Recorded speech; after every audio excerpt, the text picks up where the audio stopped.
Hi friends, diary വ്ളോഗ്സിലേക്ക് സ്വാഗതം. ഇന്ന് ഞാൻ ഇവിടെ ഉണ്ടാക്കാൻ പോകുന്നത് ഒരു 4 മണി പലഹാരമാണ്. അടയാണ് ഉണ്ടാക്കാൻ പോകുന്നത്. അതിനാവശ്യമായ സാധനങ്ങൾ: കുറച്ച് വെള്ളം, മാവ് കുഴച്ച് വെച്ചിട്ടുണ്ട്. ഇതിലേക്ക് തേങ്ങയും ഏലക്കായപ്പൊടിയും ജീരകവുമാണ് ഞാൻ ഇട്ട് വെച്ചത്. ഇത് ഇലമംഗലത്തിൻ്റെ ഇലയും 2 തരം ഇലയും എടുത്തിട്ടുണ്ട്. 2 തുളസി ഇലയും ഉണ്ട്. വെള്ളവും, ആവശ്യത്തിന് വെള്ളവും. ഇനി നമുക്ക് തുടങ്ങാം. ആവശ്യത്തിന് മധുരമേമാണ്. ഉരുളയായി ഉരുട്ടിയെടുത്ത് ഇലയിൽ വെച്ച് കുറച്ച് വെള്ളം നനച്ച് പരത്തുക. ഇങ്ങനെ പരത്തുമ്പോൾ പെട്ടെന്ന് പരത്തി തീരും. അതുകൊണ്ടാണ് കുറച്ച് വെള്ളം നനച്ച് പരത്തുന്നത്. പരത്തി കഴിഞ്ഞാൽ ഒരു സ്പൂണിൽ 1/2 സ്പൂണോളം തേങ്ങയും ഏലക്കാപ്പൊടിയും ചേർത്തത് വെച്ച് കൊടുക്കുക. ഞാൻ ഇതിൽ അവിലും ചേർക്കാറുണ്ട്. അവിലില്ലാത്തത് കൊണ്ട് ഞാൻ ഇപ്പോൾ ഇത് ചേർക്കുന്നില്ല. അവിലിട്ടാൽ നല്ല ടേസ്റ്റാണ് ഉണ്ടാവുക. അട പെട്ടെന്ന് ഉണ്ടാക്കാൻ പറ്റിയ ഒരു അടയാണ് 4 മണി പലഹാരം. എന്നാൽ നമുക്ക് തുടങ്ങാം. മാവ് എപ്പോഴും ലൂസായിരിക്കണം. ടൈറ്റായി ഇരുന്ന് കഴിഞ്ഞാൽ അത് പരത്താൻ ഭയങ്കര പ്രയാസമായിരിക്കും.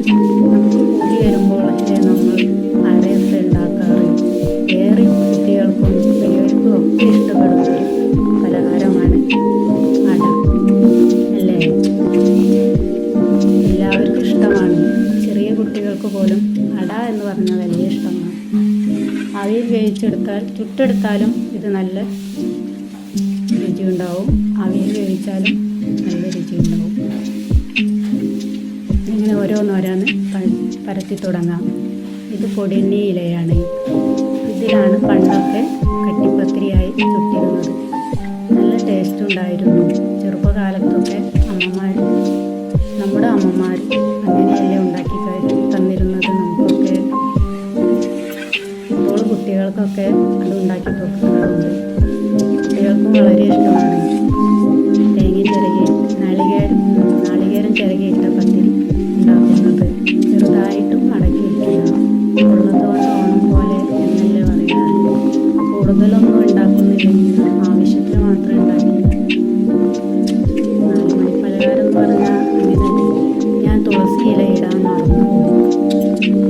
തുളസി ഇല ഒരു തുളസി ഇല ഇട്ട് മടക്കിയാൽ നല്ല ടേസ്റ്റാണ് ഉണ്ടാവുക.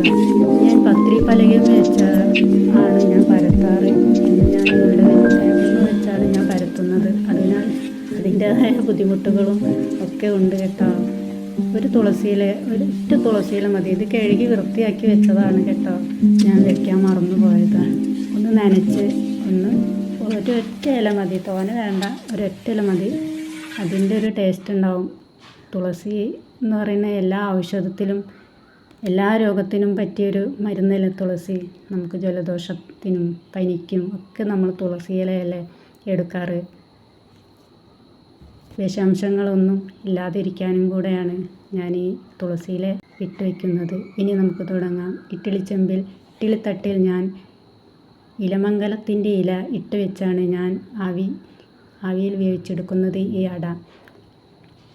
ഇലമംഗലത്തിൻ്റെ ഇല കൊണ്ട് ഞാൻ കുമ്പളപ്പവും ഉണ്ടാക്കാറുണ്ട്. അത് ഞാൻ പിന്നീട് വീഡിയോയിൽ കാണിച്ചു തരാമേ കേട്ടോ. ഇനി നമുക്ക് തട്ടായിട്ട് വെച്ച് തുടങ്ങാം.